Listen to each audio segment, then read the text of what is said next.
அதனால் என்னை யாருக்கும் பிடிக்கவில்லை. என்னை எடுத்து அலமாரியில் தனியாக வைத்து விட்டார்கள்.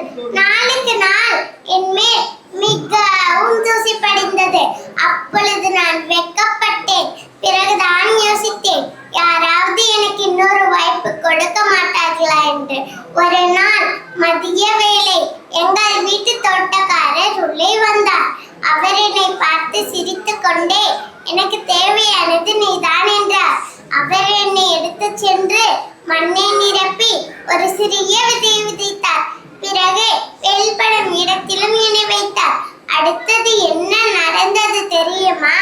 என்மேல் சிறிய இலைகள் முளைத்தன. பிறகு ஒரு தண்டு, ஒரு அழகான பூ பூத்தது. மக்கள் அதை பார்த்து ஆஹா என்ன அழகு என்று ரசித்தார்கள். இப்பொழுது நான் வெட்கப்படவில்லை, நான் பெருமை கொள்கிறேன். ஏனென்றால் எந்த பகுதி உடைந்ததோ அந்த வழியாகத்தான் சூரிய ஒளியின் உள்ளே சென்று ஒரு அழகான பூ பூத்தது. அன்று நான் கற்றுக்கொண்டேன், காலம் எப்பொழுதுமே நம்மை பயன் அற்றவர்களாக மாற்றுவது இல்லை, அது நம்மை புதிதாகவே மாற்றுகிறது.